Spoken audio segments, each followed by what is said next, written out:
कश्मीर में जगह अनंतनाग डिस्ट्रिक्ट में गुरुद्वारा मटन साहब, जो एक ऐतिहासिक जिसकी महत्वता है, क्योंकि वहां गुरु नानक साहब उन्होंने खुद वहां पर विजिट की हुई है, वो वहां पर आए हुए हैं। तो उसके साथ डिजाइनिंग में मारतान टेम्पल, जिसे सन टेम्पल भी कहा जाता है, वो है कश्मीरी पंडितों का बहुत बड़ा। पिछले 30, 40, 50 साल से एक लिटिगेशन चल रही है, और मैं लिटिगेशन बड़ा सुन के हैरान होता हूं, देख के हैरान हुआ कि लिटिगेशन को बहुत बड़ी जमीन की नहीं है, वो गुरुद्वारा के साथ लगती को 10-20 फुट जमीन का है। पिछले 40 साल से कश्मीरी समाज की तरफ से ना तो उस गुरुद्वारे को रेनोवेट करने दिया जा रहा है, ना ऊपर स्लैब डालने दी जा रही है, ना वहां पर वॉशरूम बना दिया जा रहा है। तो जो भी श्रद्धालु जहां गुरुद्वारा में कोई बुजुर्ग आते हैं, आजकल डायबिटिक पेशेंट हैं, थोड़ी देर के बाद वॉशरूम जाना पड़ता है, वहां पर उनको वॉशरूम नहीं बनाया दिया जा रहा। और मैं आज जो कश्मीरी सोसाइटी हमारी पंडित समाज, अलग अलग जथेबंदियां जो इनकी हैं, पंडित कश्मीर है, ऑल इंडिया कश्मीरी समाज है, कश्मीरी पंडित संघर्ष समिति है, ऑल स्टेट कश्मीरी पंडित कॉन्फ्रेंस है,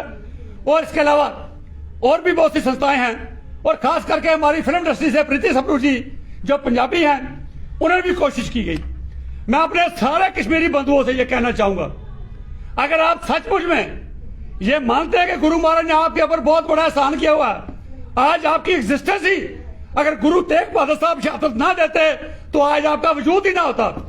तो इसलिए अगर आप मानते हो, सिर्फ बातों से नहीं, अगर आप मानते हो, आप उनको सच्ची श्रद्धांजलि देना चाहते हो, तो मैं आपको आज बात आपको टच में डालता हूं। 25 तारीख को गुरु तेग बहादुर साहब का ये शहीदी दिन मनाया जाएगा। अगर आप में थोड़ी सी भी ये समझते हो कि हम उनका कर्जा तो नहीं उतार सकते, लेकिन अगर तुच्छ मात्र भी उनको सच्ची श्रद्धांजलि देना चाहते हो, हम आपको मौका देते हैं कि सारे बैठ के 25 तारीख से पहले पहले ये अनाउंस कर दीजिए मीडिया में आके कि बिल्कुल जो गुरु महाराज ने किया उसका हम एहसान का बदला नहीं मुका सकते, लेकिन चलो कुछ गज जमीन तो दे सकते हैं। क्योंकि मैं एक बात क्लियर करूं, दुनिया में कहीं भी ऐसी मिसाल नहीं मिलती। आपने धन दौलत को कुर्बान करते हुए देखा होगा, धन दौलत दान करते हुए लोगों को देखा होगा, लेकिन किसी और के लिए,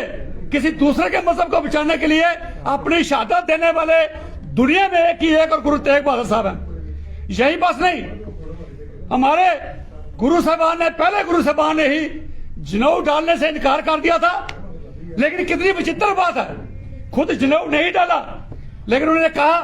कि अगर मैं नहीं डालता इसका मतलब ये नहीं कि जो जनेऊ डालते हैं उनका जनेऊ में उतरने भी नहीं दूंगा। उसी को मद्देनजर रखते हुए उन्होंने जनेऊ की खातर, कश्मीरी पंडितों की खातर, उनकी फोर्सेबल कन्वर्जन के खातर अपनी शहादत देके आज उनकी एग्जिस्टेंस को याद रखा। सो मैं सारे कश्मीरी पंडित समाज को कहना चाहता हूं, अगर आप ये नहीं कर पाए तो हमें यह कहने में मजबूर हो जाएंगे कि आपकी करनी और आपकी कथनी में बहुत बड़ा फर्क है, सिर्फ कहने से नहीं। और आज कश्मीरी पंडित ऑर्गेनाइजेशन की तरफ से कोर्ट का हवाला दिया जाता है, भाई कोर्ट ने आपके खिलाफ दिया। मैं पूछना चाहता हूं, उस वक्त 1675 में कौन सी कोर्ट ने हिदायत दी थी गुरु साहब को, कौन सी उनको ऑर्डर किया था कि आप जाकर कश्मीरी पंडितों के लिए कुर्बानी दे दो? नहीं, ये आध्यात्मिक के उस दौर पे पहुंचे थे। उन्होंने देखा अगर जुल्म तशद्दुद हो रहा, जबरदस्ती की जा रही है, जबरदस्ती जनेऊ उतारे जा रहे हैं, तो उन्होंने फैसला किया कि इस कम्युनिटी को बचाने के लिए मैं अपनी कुर्बानी दूंगा, और उन्होंने अपनी कुर्बानी दी बिना किसी के कहने से। तो आज अंत में फिर एक बार मैं कश्मीरी समाज से कहूंगा, और प्रीति सप्रू, सिख प्रोग्रेसिव फ्रंट जिस ऑर्गेनाइजेशन की तरफ से आज हम ये प्रेस कॉन्फ्रेंस कर रहे हैं, उसकी तरफ से मैं अपने कश्मीरी भाइयों को, जिसमें आशीष चंगू जी हैं, जिसमें रविंदर रैना जी हैं, और बड़े बड़े जो इसमें